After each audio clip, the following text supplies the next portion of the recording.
नमस्कार दोस्तों, आप जुड़ चुके हैं इनोवेटिव ज्योतिष ग्रुप से और मैं आपका astrology friend doctor Mahesh Joshi. आज हम टाइमिंग ऑफ इवेंट से रिलेटेड कुछ स्पेशल टॉपिक्स पर बात करेंगे। उससे पहले मैं आपको बता देना चाहता हूँ कि हमारे बहुत सारे कोर्सेज यहाँ पर इनोवेटिव ज्योतिष में शुरू होने वाले हैं और जिनका रजिस्ट्रेशन शुरू हो चुका है, तो आप जल्दी से रजिस्टर कर लें यदि आपको ये कोर्सेज करना है, क्योंकि एक बार ये कोर्स शुरू हो जाते हैं तो उसके बाद बहुत सारे लोग संपर्क करते हैं, कांटेक्ट करते हैं, फिर वो ज्वाइन भी करते हैं तो कोर्स निकल चुका होता है तो समझ आने में डिफ़िकल्टी होती है। तो आप जल्दी से कर लें। आपको मालूम है हमारे पास सारी सीट्स बुक हो जाती हैं बहुत जल्दी से और इसलिए बाद में जगह नहीं मिल पाती। तो जो भी लोग इंटरेस्टेड हैं इन कोर्सेज को ज्वाइन कर लें। दूसरी बात, जिन लोगों ने भी अभी तक इस चैनल को सब्सक्राइब नहीं किया है, सब्सक्राइब कर लें, क्योंकि यहाँ पर जो जानकारी है वो अद्भुत और सभी लोगों से अलग हम देने की कोशिश करते हैं। अब मैं आ जाता हूँ आज के विषय पर, आज के सब्जेक्ट पर।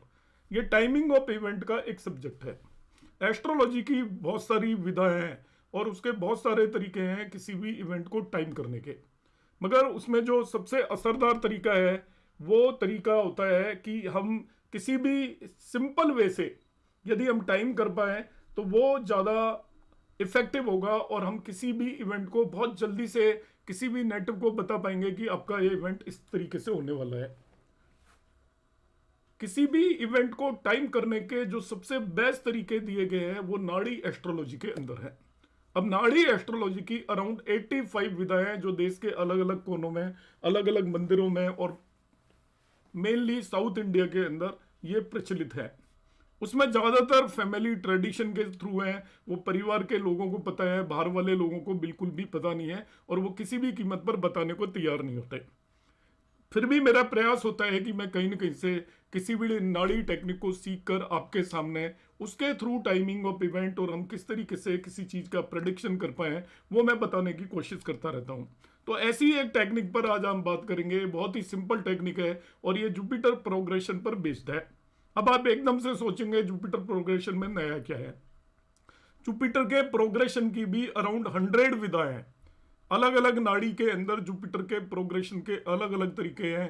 कहीं पर डिग्री वाइज जुपिटर का प्रोग्रेशन लिया जाता है, कहीं पर और रेट्रोगेट का किसी और तरीके से लिया जाता है। मेजर माइनर प्रोग्रेशन के अलग अलग तरीके होते हैं, मगर आज जो मैं बताऊंगा इसको एक्चुअली जुपिटर ट्रांजिट के बेस पर टाइमिंग का एक मेथड है। अब यहाँ पर जुपिटर के ट्रांजिट को ट्रांजिट बोल रहे हैं, मगर हम एक्चुअल में ट्रांजिट यूज नहीं करेंगे। तो आप ध्यान से देखिएगा, मैं आपको बताता हूँ हम इसको किस तरीके से यूज करने वाले हैं। ये मैं आपको बताऊंगा चाइल्ड बर्थ और मैरिज से रिलेटेड इवेंट के बारे में। यहाँ पर हम टाइम करेंगे आपके सामने, बहुत सारे एग्जाम्पल लेकर मैं आपको टाइम कराऊंगा। और यहाँ पर मैंने एग्जाम्पल लिया है वो आपका नेहरू गांधी फैमिली का एग्जाम्पल लिया है। अब ये आप एकदम से क्वेश्चन अराइज करेंगे कि हम एस्ट्रोलॉजर लोग या टीचर जनरली नेहरू और गांधी का ही एग्जाम्पल क्यों लेते हैं। ये प्रश्न मेरे दिमाग में भी आया था जब मैं पढ़ता था। तो मैंने जो हमारे गुरु केएन राव सर थे उनसे पूछा कि ये गांधी और नेहरू के ही एग्जाम्पल हम क्यों लेते हैं, आम लोगों का एग्जाम्पल क्यों नहीं लेते। तो उनका जवाब जो था वही मैं आपको बता रहा हूँ कि ये एग्जाम्पल मैंने क्यों लिए हैं। क्योंकि मैं कोई भी सामान्य आदमी का एग्जाम्पल ले लूंगा और मैं कह दूंगा कि इसके इस टाइम पर चाइल्ड बर्थ हुआ था, इस टाइम पर मैरिज हुई थी, तो आपको तो पता ही नहीं है कि जो मैं बता रहा हूँ वो सही भी बता रहा हूँ या नहीं बता रहा हूँ। इसलिए फेमस पर्सनैलिटियों के बारे में पब्लिक डोमेन में सारी जानकारी होती है कि उनकी मैरिज कब हुई थी, उनको संतान कब हुई थी, क्योंकि उनकी संतान की डेट ऑफ बर्थ भी हमें पता होती है। तो आप श्योर हो सकें कि हमने जो चीज़ बताई है वो एक्चुअल में यहाँ पर अप्लाई हो रही है। इसलिए और एक गांधी नेहरू फैमिली में कई सारी पीढ़ियों की डिटेल्स हमारे पास अवेलेबल है। तो जब भी हम किसी चीज़ को स्टडी करते हैं या समझने की कोशिश करते हैं तो ये चार्ट हमारे काफ़ी ज़्यादा काम आते हैं। और ऐसे ही किसी भी परिवार के चार्ट आप ले सकते हो, मगर मेनली कई पीढ़ियों के चार्ट गांधी और नेहरू फैमिली के ही हमारे पास अवेलेबल है। इसीलिए मैं एग्जाम्पल ले रहा हूँ, या मैं जवाहरलाल नेहरू की कई पीढ़ियों तक जाऊँगा और चाइल्ड बर्थ और मैरिज की करेक्ट टाइमिंग आपके सामने प्रेडिक्ट करके बताऊँगा, जिससे आपको कॉन्फिडेंस हो और आगे से आप इसे लगा पाए। यहां पर जो मैं टेक्निक यूज करने वाला हूं वो जुपिटर ट्रांजिट टेक्निक है, मगर आपको पहले ही क्लियर कर देता हूं यहां पर एक्चुअल में जुपिटर का ट्रांजिट नहीं देखना है। हम ये मानकर चलेंगे कि जुपिटर एक साल में एक राशि में ट्रांजिट करता है और 12 साल के बाद 12 साल पूरे होने पर वो उसी राशि के अंदर वापस आ जाता है। जिस भी राशि में वो होता है 12 साल के बाद उसी राशि में आ जाएगा, 24 साल के बाद उसी राशि में आ जाएगा। तो इसको नाम ट्रांजिट दिया गया है। एक्चुअल में जुपिटर कुछ समय पहले या कुछ समय बाद में उसी राशि के अंदर आता है, मगर यहां पर हम एक्चुअल ट्रांजिट नहीं लगाएंगे। ऑलरेडी डिसाइड कर लेंगे कि जुपिटर कुंडली में कहां पर है, तो 12 साल बाद कहां आएगा और 24 साल बाद कहां आएगा। दूसरी और एक चीज क्लियर कर देता हूं मैं आपको, यहां पर हम जो भी देखेंगे ये टेक्निक भाव चलित कुंडली पर आधारित है। भाव चलित कुंडली अलग अलग होती है, एक श्रीपति पद्धति पर बेस्ड होती है, एक केपी जिसे प्लेसिडस सिस्टम पर बेस्ड होती है। श्रीपति पद्धति वाली यहां पर हम लगाएंगे, उसमें आपको क्या ध्यान रखना है, आप असेंडेंट या लग्न की डिग्री लेंगे। कोई भी प्लेनेट यदि असेंडेंट की डिग्री से 15 डिग्री आगे है तो उसे हम अगले भाव में कंसिडर करेंगे। कोई भी प्लेनेट असेंडेंट की डिग्री से 15 डिग्री पीछे है तो उसको पिछले भाव में कंसिडर करके चलेंगे। मैं कोई भाव चलित कुंडली लगाऊंगा नहीं, केवल यहीं पर आपको बता दूंगा कि भाव चलित के हिसाब से इस प्लेनेट को कहां पर होना चाहिए। और इसमें इंपॉर्टेंस ये है कि हम जुपिटर का ट्रांजिट देखेंगे, और दूसरी चीज जो मैंने बताई भाव चलित कुंडली के बेस पर मैं आपको चाइल्ड बर्थ का टाइम करके बताऊंगा, मैरिज का टाइम करके बताऊंगा, और इसी टेक्निक को आप अपना विवेक और दिमाग यूज करेंगे तो हम सभी इवेंट पर अप्लाई कर सकते हैं। तो जुपिटर ट्रांजिट के बेस पर नाड़ी के अंदर जुपिटर को जीव कारक माना जाता है, सेल्फ माना जाता है। ऐसा कहा जाता है कि आपकी लाइफ के अंदर जो भी इवेंट होंगे वो जुपिटर से रिलेटेड इवेंट होंगे। जुपिटर जब प्रोग्रेस करता है, उम्र के साथ अलग अलग भावों में जाता है, आपके लाइफ के अंदर घटनाएं घटित होती रहती हैं। अब मैं आपको नियम बताता हूं चाइल्ड बर्थ से रिलेटेड। ऐसा कहा जाता है कि जुपिटर जब भी ट्रांजिट में, या मैं ट्रांजिट वर्ड बोल रहा हूं मगर मैं पहले ही क्लियर कर चुका हूं कि एक्चुअल ट्रांजिट नहीं लेना है, यहां पर फिक्स है पहले से ही ट्रांजिट। जुपिटर जब भी ट्रांजिट में 5th हाउस या 5th लॉर्ड को इन्फ्लुएंस करेगा उस समय पर चाइल्ड बर्थ होगी, दैट्स ऑल। दूसरा, जुपिटर इन ट्रांजिट जब भी वीनस को इन्फ्लुएंस करेगा तब नेटिव की मैरिज होगी। तो मैं कई सारे चार्ट पर जिनकी डिटेल आपको मालूम है, पब्लिक डोमेन में आप गूगल पर सर्च करोगे तो आपको जवाहरलाल नेहरू, इंदिरा गांधी, उनके बेटे राजीव गांधी, संजय गांधी, उनकी बेटी प्रियंका गांधी, क्योंकि चाइल्ड बर्थ ले रहा हूं इसलिए मैं राहुल गांधी की कुंडली नहीं लगाऊंगा, क्योंकि राहुल गांधी को कोई चाइल्ड बर्थ नहीं हुई है, ना ही उनकी मैरिज हुई है। इन सभी की कुंडली पर मैं लगाकर इसको जस्टिफाई करूंगा। आप सीखेगा और अपनी कुंडलियों पर लगाकर इस रिसर्च को आगे जारी रखिएगा। यहाँ पर ये जवाहरलाल नेहरू की कुंडली है, कैंसर लगने की कुंडली है। उनका डेट ऑफ बर्थ है 14 नवंबर 1889। उनका असेंडेंट की 28 डिग्री है कैंसर में, और जुपिटर 15 डिग्री का है सेजिटेरियस में, और वीनस 7 डिग्री का है आपका लिब्रा में। वीनस 7 डिग्री का लिब्रा के अंदर है। तो यहाँ पर वीनस 7 डिग्री में है लिब्रा का, ध्यान से देखिए। तो वो असेंडेंट की डिग्री से 15 डिग्री से ज्यादा पीछे है, तो इसको जो 4th हाउस की जगह हम 3rd हाउस में वीनस को कंसिडर कर लेंगे। ये ध्यान रखना है, वीनस यहाँ पर चला जाएगा 3rd हाउस के अंदर। अब क्या करेंगे देखिए, तो पहली बात ये क्लियर कर लीजिए कि वीनस इसके अंदर अब 3rd हाउस के अंदर है, जुपिटर जहाँ पे है वहीं पर होगा आपका जुपिटर, ये रहा। तो अब इसका मैं इसका ट्रांजिट देखता हूँ। इनकी जो मैरिज हुई थी, डेट ऑफ मैरिज है वो 8/2/1916, तब इनकी एज 27 ईयर थी। तो पहले मैं मैरिज को जस्टिफाई करूंगा, इसके बाद चाइल्ड बर्थ को जस्टिफाई करूंगा। तो देखिए जुपिटर 24 साल के बाद यहाँ पर आ जाएगा, मैंने बताया था 25वें साल में यहाँ पर होगा, 26वें साल में यहाँ पर होगा, और 27वें साल में यहाँ पर होगा। जब जुपिटर 27 साल में यहाँ पर है तो देखिए वीनस को मैंने यहाँ पर भावचलित के हिसाब से यहाँ पर रख लिया है। तो जुपिटर वीनस को एस्पेक्ट कर रहा है, तो कंडीशन फुलफिल होगी। जुपिटर जब भी ट्रांजिट में वीनस को इन्फ्लुएंस करेगा उस समय पर उस व्यक्ति की मैरिज होगी। तो मैरिज की इसकी 27 ईयर आपकी जस्टिफाई होगी। इसके बाद चाइल्ड बर्थ 29th ईयर में हुई इनकी। तो चाइल्ड बर्थ 29 ईयर में कैसे हुई देखिए, जब वीनस 27 ईयर में यहाँ पर था, वो सॉरी जुपिटर ट्रांजिट में 28 ईयर में यहाँ पर था। तो 28 ईयर में चाइल्ड बर्थ क्यों नहीं हुआ ये भी बता रहा हूं मैं आपको यहाँ पर। तो 28 ईयर में जब जुपिटर यहाँ पर था तो ना ही तो वो 5वें भाव को इन्फ्लुएंस कर रहा था, ना ही वो 5th लॉर्ड को इन्फ्लुएंस कर रहा था। दोनों में से किसी को भी इन्फ्लुएंस नहीं कर रहा है, तो दोनों में से किसी न किसी को इन्फ्लुएंस करना चाहिए, ये प्री कंडीशन है। अब 29th ईयर में चाइल्ड बर्थ हुई तो जुपिटर देखिए यहाँ पर पहुंच गया 29th ईयर में। तो यहां से यदि मैं देखता हूं तो वो 5वीं दृष्टि से 1 2 3 1 2 3 4 5 5th एस्पेक्ट से ये आपका 5th लॉर्ड को भी इन्फ्लुएंस कर रहा है और यहाँ से 5वें भाव को भी इन्फ्लुएंस कर रहा है। तो देखिए ये कंडीशन यहाँ पर जस्टिफाई हो रही है कि जुपिटर जब भी ट्रांजिट के अंदर फिफ्थ हाउस या फिफ्थ लॉर्ड को इन्फ्लुएंस करेगा, दोनों को करता है तो और भी बेटर है जैसे इस केस में, तो वो संतान प्राप्ति होगी। अब इसी कुंडली को मैं इंदिरा गांधी की कुंडली पर लगाता हूं, और इंदिरा गांधी को 2 संतान प्राप्ति हुई थी। उनको बड़े बेटे थे जो कि राजीव गांधी थे, और उनसे छोटे लेट संजय गांधी थे। तो दोनों का बर्थ हमें मालूम है। इंदिरा गांधी की कब मैरिज हुई थी वो मालूम है। तो सबसे पहले मैं देख लेता हूं, इंदिरा गांधी की भी कैंसर लगने की कुंडली है। इंदिरा गांधी का असेंडेंट 27 डिग्री है, जुपिटर 15 डिग्री है, और वीनस 21 डिग्री है। तो असेंडेंट से 15 डिग्री आगे या पीछे कोई भी नहीं है, विद इन 15 डिग्री दोनों हैं। तो यहाँ पर ये जिस भी भाव के अंदर होंगे जुपिटर और वीनस, उसी भाव में हम इन्हें मान लेंगे कि जुपिटर आप देखिए कहाँ पर है, ये जुपिटर रहा और ये वीनस रहा, जहाँ पर है वहीं पर स्थित मान लेंगे। इनका जो डेट ऑफ बर्थ है वो आपका 1911 1917 है, जो आपको मालूम है। अभी मैं पीछे जवाहरलाल नेहरू की कुंडली में भी देख के आया हूँ। इनकी मैरिज हुई थी 26 मार्च 1942, जब इनकी एज 25 ईयर थी।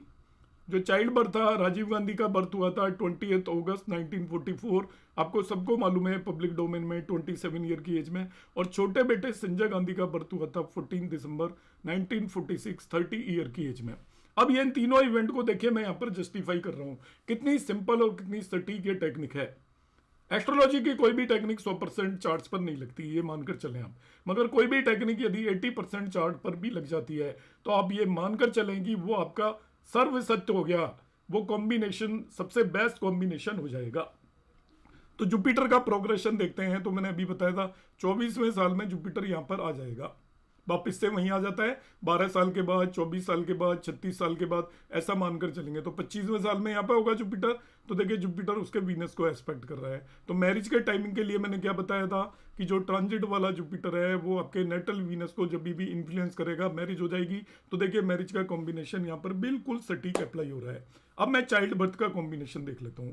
पहला बेटा 27 साल की उम्र में हुआ, तो जुपिटर 26 साल की उम्र में यहाँ पर आया। अब यहाँ पर क्यों नहीं इनको संतान प्राप्ति हुई, देखिए जब 26 साल की उम्र में। तो यहाँ पर जब जुपिटर है तो वो आपका 1 2 3 4 5 फिफ्थ एस्पेक्ट से इसको देख रहा है, हालांकि फिफ्थ हाउस को। और जब वो यहाँ पर जाएगा जुपिटर आपका 27th ईयर के अंदर, इस भाव के अंदर जाएगा, 25 26 27 ईयर। यहाँ से हम जब देखते हैं तो 27 ईयर के अंदर वो फिफ्थ लॉर्ड के ऊपर ट्रांजिट कर रहा है। फिफ्थ लॉर्ड मार्स है, उसके ऊपर ट्रांजिट कर रहा है। तो दोनों टाइम पर आपकी कंडीशन फुलफिल होती हुई नजर आ रही है। अब मैं अभी आगे इसको एक्सप्लेन करूंगा कि इस समय पर क्यों नहीं चाइल्ड बर्थ हुआ, इसका मैं आपको रीजन बताऊंगा। इसके केस में यहाँ पर भी हो सकता था और यहाँ पर भी हो सकता था। यहाँ पर चाइल्ड बर्थ हुआ पहला, वो कंडीशन आपकी फुलफिल हो रही है 27th ईयर में। अब दूसरा चाइल्ड बर्थ 30th ईयर में हुआ, देखिए अब 28th ईयर में जुपिटर यहाँ पर आ जाएगा।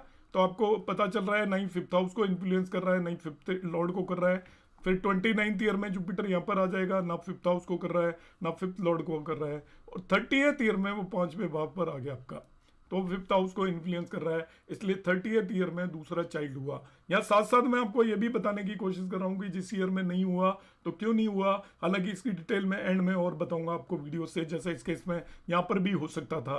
तो क्यों नहीं हुआ वो मैं आपको बताऊंगा, एक अलग रूल। तो आप एंड तक वीडियो को देखिएगा। नेक्स्ट अब हम देखते हैं, देखिए अब इनका इंदिरा गांधी के जो हमने 2 पुत्र देखे थे, 2 सन्स देखे थे। सबसे पहले राजीव गांधी बर्थ हुआ था, फिर संजय गांधी की बर्थ हुई थी। अब राजीव गांधी को हम आपके सामने लगाते हैं। यह राजीव गांधी की कुंडली है।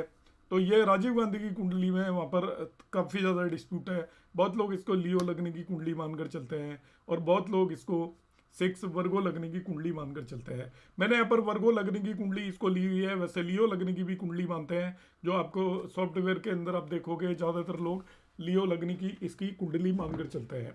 मगर कई सारे सॉफ्टवेयर्स में यहाँ पे वर्गो लगने की कुंडली है। तो मेरा जो ऑब्जेक्टिव है वो आपको एक्सप्लेन करना भर है यहाँ पर। तो मैंने ये जो कुंडली अवेलेबल है वो ले ली जो मुझे अवेलेबल हुई। और इसमें हमने देखा कि असेंडेंट की डिग्री 23 है और जुपिटर आपका 12 डिग्री पर है, वीनस 18 डिग्री पर है। तो यहाँ पर भी आपका कोई भी आपका भाव चलित में चेंज नहीं होगा, क्योंकि असेंडेंट से 15 डिग्री का डिफरेंस किसी का भी नहीं है। ये मैं फिर क्लैरिफाई कर देता हूँ, भारतीय विद्या उनमें भी लियो लगने की कुंडली यूज की जाती है। तो इसके बारे में कंट्रोवर्सीज हैं लॉट ऑफ। तो हमारे पास जो हमारा ऑब्जेक्टिव है वो केवल कंसेप्ट को एक्सप्लेन करना है, ना कि किसी इंडिविजुअल की कुंडली के बारे में ज़्यादा डिस्कस करना है। तो एक कंसेप्ट के लिए ही मैंने इनकी कुंडली यहाँ पर ली हुई है। इनका जन्म यहाँ पर 13 अगस्त 1944 है, टाइम में थोड़ा सा कंट्रोवर्सी है, इसलिए यहाँ पर डिफरेंस आ रहा है। इनकी मैरिज हुई थी 25/2/1968 को 24 ईयर की एज में। First child birth Rahul Gandhi born हुए थे 19/6/1970 को 26 ईयर की एज में। और सेकंड चाइल्ड बर्थ जो हुआ था वो प्रियंका गांधी बॉर्न हुई थी 12/1/1972 28 ईयर की एज में। इन तीनों इवेंट को यहाँ से हम जस्टिफाई करने की कोशिश करते हैं।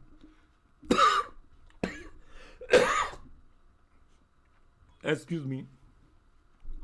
जुपिटर 24 ईयर में यहां पर आ जाएगा, देखिए वहीं आ जाता है और वीनस के ऊपर आ गया। जुपिटर 24 ईयर में यहीं आ जाएगा, वीनस के ऊपर आ जाएगा। वैसे इसकी मैं लग्न 5 मानता, तभी भी मैरिज 24 ईयर के एज में आ जाती, इसलिए जो लोग 5 लग्न है उससे भी लगाएंगे तो एक कॉम्बिनेशन लग जाएगा। अब तो ये पहला इवेंट जस्टिफाई हो गया। अब चाइल्ड बर्थ 26 ईयर की एज में हो रही है, तो जुपिटर 25 में यहाँ पे जाएगा। 26 ईयर की एज में जुपिटर इस जगह पर चला जाएगा। तो 26 ईयर की एज में जब जुपिटर इस जगह पर जाएगा तब हम देखते हैं क्या ये इवेंट को जस्टिफाई करता है क्या किसी को। 27 ईयर में इनको फर्स्ट चाइल्ड बर्थ हुआ था, तो यहाँ से किसी को एस्पेक्ट कर रहा है क्या देखते हैं। फिफ्थ हाउस को तो नहीं कर रहा, तो यहाँ से मैं काउंट करता हूँ तो 7, 8, 9 फिफ्थ लॉर्ड को इन्फ्लुएंस कर रहा है। ऐसे फिफ्थ लॉर्ड को इन्फ्लुएंस कर रहा है, तो इसका मतलब आपका कंडीशन यहाँ पर भी आपकी जस्टिफाई होगी। इसको यदि मैं 5 साइन की कुंडली लेता तो अभी आप चिंता मत करिए, तभी भी ये कंडीशन जस्टिफाई होती। फर्दर चाइल्ड बर्थ इनका दूसरा चाइल्ड बर्थ हुआ है 28 ईयर की एज में। अब जुपिटर ट्रांजिट होकर यहाँ पर पहुंचेगा, तो यहाँ से देखें नहीं तो वो फिफ्थ हाउस को देख रहा है, नहीं फिफ्थ लॉर्ड को देख रहा है, इसलिए 27 ईयर की एज में चाइल्ड बर्थ नहीं हुई। अब 28 ईयर की एज में जुपिटर यहाँ पर पहुंच गया, तो ये फिर से फिफ्थ लॉर्ड को इन्फ्लुएंस कर रहा है, इसलिए यहाँ पर सेकंड चाइल्ड बर्थ हुआ। तो यहाँ पर ये भी सारे इवेंट राजीव गांधी की कुंडली के अंदर भी जस्टिफाइड हो रहे हैं। अब मैं ले लेता हूँ यहाँ पर संजय गांधी की कुंडली। ये कुंडली करेक्ट है, जो सब जगह पर अवेलेबल है वही कुंडली है, इससे इवेंट भी जस्टिफाई होते हैं। राजीव गांधी की कुंडली के बारे में कंट्रोवर्सीज है। यहाँ पर अब देखते हैं हम इनका जो आपका कैप्रिकॉन लग्न है, मतलब मकर लग्न की कुंडली है। असेंडेंट की डिग्री 1 है, जुपिटर 23 डिग्री पर है और वीनस 24 डिग्री पर है। ये 15 डिग्री से ज़्यादा का डिफरेंस है असेंडेंट और जुपिटर और वीनस में। तो जुपिटर वीनस कुंडली में जहाँ पर भी है उससे अगले भाव में चले जाएंगे, भाव चलित कुंडली में। तो ये 8 साइन में मानकर चलेंगे हम इनको। वीनस और जुपिटर एक साथ बैठे हैं तो 8 साइन में मानकर चलेंगे। अब देखते हैं इनके लाइफ के क्या इवेंट हुए। इनका डेट ऑफ बर्थ है 14 दिसंबर 1946 और डेट ऑफ मैरिज है इनकी 23/9/1974। 28 ईयर की इनकी एज थी। तो सबसे पहले इसे जस्टिफिकेशन देखते हैं। तो 24 ईयर में वीनस और जुपिटर को हमने यहाँ पे शिफ्ट कर दिया है, तो 24th ईयर में यहाँ पर दोनों हैं। 25th ईयर में यहाँ पर आ जाएगा जुपिटर, 26 यहाँ पर, 27 यहाँ पर, 28 में यहाँ पर आकर वो वीनस को एस्पेक्ट करेगा। देखिए वीनस यहाँ पर था तो यहाँ पर आया जुपिटर 28 ईयर में। तो 1 2 3 4 5 6 7 8 9 9th एस्पेक्ट से जुपिटर वीनस को इन्फ्लुएंस कर रहा है। इसका मतलब इनकी मैरिज जस्टिफाइड होगी, जो टेक्निक मैं आपको बता रहा हूँ उससे। अब चाइल्ड बर्थ इनकी 34 ईयर की एज में हुआ। तो जुपिटर आपका 28 ईयर की एज में यहाँ पर था, 29 में यहाँ पर, 30th में चाइल्ड बर्थ हो सकता था, इस जगह पर आया जुपिटर मगर नहीं हुआ। उसका रीज़न हम आगे डिस्कस करेंगे। 31 में यहाँ पर आया जुपिटर, 32 में यहाँ पर आया, 33 में यहाँ पर आया, 34 में जुपिटर यहाँ पर आ गया। तो 34 में जुपिटर यहाँ पर आकर देखते हैं कि वो क्या करेगा। देखिए फिफ्थ हाउस को इन्फ्लुएंस करेगा अपनी नवी दृष्टि से। तो जुपिटर फिफ्थ हाउस को इन्फ्लुएंस यहाँ पर करेगा 34 ईयर के अंदर। इसका मतलब ये यहाँ पर भी एक क्राइटेरिया पूरी तरीके से फुलफिल होता हुआ नजर आ रहा है। अब हम देखते हैं कि ये पहले क्यों नहीं हुआ। देखिए एक तो तब हो सकता था 30 ईयर की एज में, तो पॉसिबिलिटी थी। अब गॉड नोज उनके हुआ होगा नहीं हुआ होगा, क्योंकि किसी का आप इंटरनल चीज नहीं जान सकते। जो आपका पब्लिक डोमेन के अंदर है उसके हिसाब से 34 ईयर में इनको चाइल्ड बर्थ हुआ। मगर बाकी केसेस में क्यों नहीं हुआ। 30th ईयर में हो सकता है कुछ हुआ हो जो हमारी नॉलेज के अंदर ना हो। इसके बाद वो जब यहाँ पर आया होगा तो इस जगह पर आकर जुपिटर नहीं तो 5वें भाव को इन्फ्लुएंस कर रहा है, और ये यहाँ से मगर फिफ्थ लॉर्ड को भी इन्फ्लुएंस कर रहा है। नहीं यहाँ से नहीं कर रहा है फिफ्थ लॉर्ड को, क्योंकि वीनस यहाँ पर शिफ्ट हो गया है, तो यहाँ से फिर वो कर रहा है। तो 30 ईयर की एज में भी संभावना थी, 32 ईयर की एज में भी संभावना थी, 34 में संभावना थी, हुआ 34 ईयर में। तो 32 ईयर की एज में नहीं हुआ, उसकी जानकारी हम आगे देखने की कोशिश करेंगे। मगर मैं फिर भी एक चीज़ बता देता हूँ कि हम जब भी किसी कुंडली को एनालिसिस करते हैं तो किसी पर्सन की हमें पर्सनल बातें नहीं पता होती कि उनको 6 साल के बाद हुआ या उसके बीच में कोई मिसकैरेज या किसी तरीके की चीज़ें हुई हो, वो हमें पब्लिक डोमेन में अवेलेबल नहीं होती हैं। इसलिए भी कई बार हमारी इस तरीके की प्रेडिक्शन में डिफिकल्टीज आ सकती हैं, मगर इतना श्योर है कि जो हमारा सूत्र है वो लग रहा है कि 34th ईयर की एज में इनको चाइल्ड बर्थ होना चाहिए था। अब हम आ जाते हैं प्रियंका गांधी, जो कि राजीव गांधी की बेटी है। जैसा मैंने बताया, मैंने राहुल गांधी की कुंडली को नहीं यूज़ किया है, क्योंकि राहुल गांधी की कुंडली को उनकी ना ही तो मैरिज हुई है ना ही चाइल्ड बर्थ हुई है, तो हम इन दो इवेंट को टाइम कर रहे हैं। अब यहाँ पर हम देखते हैं तो ये इनका जो असेंडेंट है वो 3 है आपका। इसके बाद इसके अंदर हम देखेंगे 21 डिग्री यहाँ पर आपका असेंडेंट की डिग्री है, जुपिटर 1 डिग्री का है, वीनस 1 डिग्री का है, तो दोनों का भाव यहाँ पर भी बदलेगा। जुपिटर जिस भी भाव में है वो आपका एक भाव पीछे चला जाएगा, और जुपिटर भी एक भाव पीछे चला जाएगा, वीनस भी एक भाव पीछे चला जाएगा। तो जुपिटर यहाँ पर आ जाएगा 8 साइन में और वीनस 10 साइन में आएगा, ये ध्यान रखना है। अब मैं इनकी जो मैरिज हुई थी 18/2/1997 में, 26 साल की उम्र में, 26 ईयर की में, तो जुपिटर देखिए 24 साल पर यहाँ पे था, 25 साल पे यहाँ पे आएगा और 26 साल में इसमें चला जाएगा, क्योंकि जुपिटर को एक भाव पीछे ले गए, वीनस को भी एक भाव पीछे ले गए। तो 26 ईयर में जुपिटर आपका वीनस के ऊपर ट्रांजिट करेगा। तो इसका मतलब आपकी इनकी मैरिज की डेट बिल्कुल यहाँ से जस्टिफाई हो रही है, मैरिज जिस ईयर में हुई थी वो आपकी जस्टिफाई हो रही है। तो ये पहले क्लियर कर देता हूँ कि जुपिटर आपका यहाँ पर हमने शिफ्ट कर दिया है, तो 12 साल में यहाँ पर होगा, 24 साल में भी यहाँ पे होगा, 36 साल में भी यहाँ पर होगा। तो 24 यहाँ पे लेते हैं तो 25 और 26 वीनस यहाँ पर आ गया, तो 26 में मैच कर रहा है। इसके बाद चाइल्ड बर्थ हुई, इनको 2 बच्चे हैं प्रियंका गांधी को 29 एंड 31 ईयर में। तो 26 में मैरिज हुई, 27 में जुपिटर यहाँ पर आया, 28 में जुपिटर यहाँ पर आया और 29 में जुपिटर जब यहाँ पर आया तो जुपिटर ने आपका देखिए 5th हाउस को इन्फ्लुएंस हुआ था, इनको चाइल्ड बर्थ हो गई। फिर 30 ईयर की एज में यहाँ पर आ जाएगा जुपिटर, और 31 ईयर की एज में जुपिटर जब यहाँ पर आया तो अगेन इसने आपका 5th हाउस को इन्फ्लुएंस किया। तो 29 और 31 ईयर की एज में यहाँ पर इनको प्रियंका गांधी को चाइल्ड बर्थ हुई। तो आप देखिए सारे के सारे इवेंट जो मैंने बताए इस टेक्निक से बिल्कुल सिंपल वे में जस्टिफाइड है। अब इसका मैं एक दूसरा तरीका और बताता हूँ कि किस दशा के अंदर चाइल्ड बर्थ होगा, इसके हिसाब से किस दशा के अंदर, किस भाव की दशा के अंदर चाइल्ड बर्थ होगा। चाइल्ड बर्थ के लिए मैं आपको एक दूसरा नियम बता रहा हूँ जो आपको इसको और भी पिन पॉइंट को करने की कोशिश करेगा। इनको जब भी जो क्या फॉर्मूला है, जब भी चाइल्ड बर्थ हुआ है उसे आप 12 से डिवाइड करके रिमाइंडर निकाल लें, 12 से डिवाइड कर दें और रिमाइंडर निकाल लें। तो यहाँ पर हम या 12 के मल्टीपल्स को इसमें से सब्ट्रैक्ट कर दें, तो 24 को सब्ट्रैक्ट करूंगा तो मैं 5 आएगा। इसका मतलब 5th हाउस आप लेंगे तो जुपिटर ट्रांजिट में जो भी हाउस आ रहा है वो हाउस या उसके लॉर्ड से या उस हाउस का लॉर्ड जुपिटर से कोई लिंक बनाएगा, तभी चाइल्ड बर्थ होगा, ये ध्यान रखना। हम जो भी ईयर में चाइल्ड बर्थ हुआ है उसको आप 12 से डिवाइड करिए और रिमाइंडर निकाल लीजिए, या 12 के मल्टीपल्स को सब्ट्रैक्ट कर दीजिए। जैसा 29 ईयर है तो 12 का मल्टीपल 24 को सब्ट्रैक्ट हुआ, आपके पास 5 बचा। तो 5वां भाव उसका लॉर्ड जुपिटर से किसी भी तरीके का ट्रांजिट वाले जुपिटर से उस साल में कोई भी लिंक बनाए तो आपका चाइल्ड बर्थ होगा। ये एक दूसरा इस चीज को कंफर्म करने का तरीका है कि कब कब चाइल्ड बर्थ होगा। तो पहले और दूसरे रूल को आप लगाओगे तो आपको ये बिल्कुल पता चल जाएगा कि जिस ईयर में नहीं हुआ तो क्यों नहीं हुआ। अब यहाँ पर हम देखते हैं कि इसके अंदर तो सीधा ही 5वां भाव आ रहा है, 24 आप इसमें से सब्ट्रैक्ट कर दोगे तो 5 बचे। तो 5वें भाव का देखिए जुपिटर 29 ईयर में कहाँ पर था इसका ट्रांजिट का, मैंने अभी एक्सप्लेन किया था आपको, 24, 25, 26, 27, 28, 29। तो 5th हाउस से लिंक बना ही रहा है और 5th हाउस से लिंक होना चाहिए, हमने कहा जुपिटर का ट्रांजिट का, जब इनको चाइल्ड बर्थ होगा। अब इसी को मैं दूसरा एक्सप्लेन करने की कोशिश करता हूँ मिसेस गांधी की कुंडली के अंदर। तो मिसेस गांधी की कुंडली में जो इनकी पहली संतान हुई थी वो 27 ईयर की एज में हुई थी। तो 27 को मैं 12 से डिवाइड करूंगा या 12 के मल्टीपल्स 24 को इसमें से सब्ट्रैक्ट करूंगा तो 3 बचेगा। तो यहाँ पर 3 आया, ये तीसरा भाव। तो Jupiter in transit 3rd house या 3rd लॉर्ड से या 3rd लॉर्ड जुपिटर से कुछ लिंक बनाएगा, तभी संतान प्राप्ति होगी। तो अब जुपिटर का हम ट्रांजिट देख लेते हैं 27th ईयर में।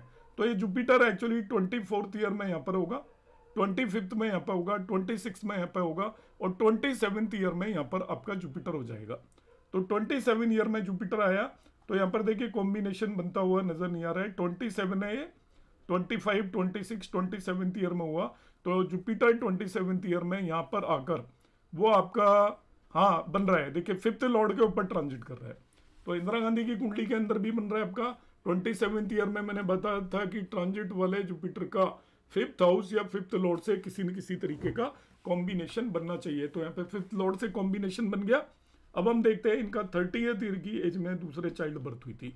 तो इसको जब मैं 12 से डिवाइड करूंगा तो 6 रिमाइंडर बचेगा। 6 रिमाइंडर का मतलब 6th हाउस और उसके लॉर्ड से जुपिटर का ट्रांजिट में लिंक बनना चाहिए। तो देखिए 24th ईयर में जुपिटर यहाँ पे था ट्रांजिट में, 25, 26, 27, 28, 29 और 30। यहाँ पर 30 पर आ गया है, तो 30 में आया है। तो इसका हम देखते हैं कि उसका 6th हाउस या उसके लॉर्ड से लिंक बनना चाहिए था। तो जुपिटर यहाँ पर आकर देखिए एस्पेक्ट कर रहा है 6th हाउस के लॉर्ड जुपिटर को। तो ये रूल भी यहाँ पर अप्लाई हो रहा है। इससे आपको ये मदद मिलेगी कि किस ईयर में हुआ और किस ईयर में क्यों नहीं हुआ, चाइल्ड बर्थ कौन से साल में हुआ है, कौन से साल में हो सकता है और कौन से साल में नहीं हो सकता है, ये आप निकाल सकते हो। आप यहाँ पे देख सकते हो कि 28th ईयर में क्यों नहीं चाइल्ड बर्थ हुआ, क्योंकि 28 को जब मैं 12 से डिवाइड करूंगा तो आपका 4 बचेगा। अब चौथा भाव में ले लेता हूं ये, तो जुपिटर का चौथे भाव और चौथे भाव के लॉर्ड से कोई भी लिंक नहीं बन रहा है। ना ही तो जुपिटर का चौथे भाव से लिंक बन रहा है, ना ही तो इसे एस्पेक्ट कर रहा है, ना इसके लॉर्ड वीनस से लिंक बन रहा है। इसका मतलब 28th ईयर में इसको चाइल्ड बर्थ नहीं हो सकता। तो इस तरीके से हम निकाल सकते हैं। इसमें सारे 100% केसेस में आपको एग्जैक्ट डेट नहीं मिलेगी, मगर ज्यादातर केसेस में आप इस केस में उसको टाइम करने में सक्सेसफुल होंगे। अब हम आ जाते हैं राजीव गांधी की कुंडली के अंदर। तो राजीव गांधी की कुंडली के अंदर भी हमने ये देखा था। तो राजीव गांधी की कुंडली को मैं छोड़ देता हूँ, संजय गांधी की कुंडली के अंदर देख लेते हैं। लग तो राजीव गांधी की कुंडली में भी जाता है, मगर वो थोड़ा कंट्रोवर्शियल कुंडली है, इसको मैं इसलिए संजय गांधी की कुंडली में कोई कंट्रोवर्सी नहीं है, उसको मैं लेता हूँ कि इनको 34th ईयर में चाइल्ड बर्थ हुआ। तो हम क्या करेंगे, इसको 12 से डिवाइड करेंगे। 24 आया और 34 में से 24 को सब्ट्रैक्ट करेंगे तो मेरे पास 10 बचेगा। तो 10th हाउस, ये 10th हाउस हो गया, उसका 5th हाउस या 5th लॉर्ड से लिंक बनना चाहिए जुपिटर का। तो हम देखते हैं 10th हाउस या 10th लॉर्ड से लिंक बनना चाहिए जुपिटर का। जुपिटर ट्रांजिट करना शुरू करेगा 34th ईयर में, 24वें साल में यहाँ पर आ जाएगा। 25, 26, 27, 28, 29, 30, 31, 32, 33, 34th ईयर में जुपिटर आपका ट्रांजिट वाला यहाँ पर होगा। 34th ईयर में जुपिटर ट्रांजिट वाला इस जगह पर है। तो हम देखते हैं क्या उसका कौन से हाउस से लिंक बनना चाहिए। अभी हमने क्या देखा था कि आपका हाउस से लिंक बनेगा। 34 को मैंने 12 से डिवाइड किया और जो रिमाइंडर मेरा बचा वो 10 बचा था। तो 10 बचने का मतलब 10th हाउस, इससे लिंक बनना चाहिए जुपिटर का। जबकि 34th ईयर में ट्रांजिट वाला जुपिटर यहाँ पर है। तो हम देखते हैं क्या लिंक बन रहा है क्या वीनस से इसका या इसके लॉर्ड से। तो यहाँ पर इसका नहीं तो वीनस से कुछ लिंक बनता हुआ नजर आ रहा है, नहीं इसके लॉर्ड से। लॉर्ड देख लेते हैं इसका सन। तो इसमें कोई क्लियर कट यहाँ पर जुपिटर ट्रांजिट कर रहा है इस पर्टिकुलर भाव के अंदर। तो जिस भाव के अंदर ट्रांजिट कर रहा है उस भाव का या उसके लॉर्ड का भी लिंक बन जाएगा। तो हम कंसिडर कर लेंगे किससे लिंक बनना चाहिए, जिस पर्टिकुलर भाव को आपने सेलेक्ट किया है उसके लॉर्ड से लिंक बनना चाहिए। तो हमने जो सेलेक्ट किया है वो 10th हाउस सेलेक्ट किया है। तो 10th हाउस का जो लॉर्ड है वीनस, उसका यहाँ पर कोई लिंक इस केस में बनता हुआ नजर नहीं आ रहा। तो देखिए एक केस यहाँ पर लग गया था, मगर ये दूसरा केस इसके अंदर नहीं लग पा रहा है। तो हर एक केस में सारे दोनों कंपोनेंट नहीं लगेंगे। पहला कंपोनेंट हमने देखा था कि चाइल्ड बर्थ कब होगी, तो हमने कहा था कि जब भी Jupiter in transit 5th house या 5th लॉर्ड को इन्फ्लुएंस करेगा। तो 34th ईयर में हमने चाइल्ड बर्थ निकाला। 34th ईयर में जुपिटर यहाँ पर आ रहा था और जुपिटर यहाँ पर आकर वो आपका, या तो मेरी कैलकुलेशन गड़बड़ हुई है, मैं फिर से एक बार देख लेता हूँ कि 34th ईयर में जुपिटर कहाँ पे आएगा। 25, हाँ सॉरी, ये एक्चुअली प्रॉब्लम इसमें आ रही है, इन दोनों की जगह बदल चुकी है, इसलिए कंपोनेंट नहीं लग रहा है, मैं भूल गया यहाँ पर। तो 1 डिग्री पर है असेंडेंट, माफ कीजिएगा। ये दोनों शिफ्ट हो जाएंगे एक्चुअली। जुपिटर भी यहाँ पर चला गया, वीनस भी यहाँ पर चला गया। अब आपको कंडीशन फुलफिल होती हुई साफ साफ नजर आ जाएंगी। कंडीशन इस तरीके से फुलफिल होती नजर आ जाएंगी। जुपिटर चलना यहाँ से शुरू करेगा, चलना यहाँ से शुरू करेगा। तो 1, 2, 3 ये आपका 24 यहाँ पे आया, 25, 26, 27, 28, 29, 30, 31, 32, 33, 34। 34th ईयर के अंदर वो आपका प्रैक्टिकली इस जगह पर होगा।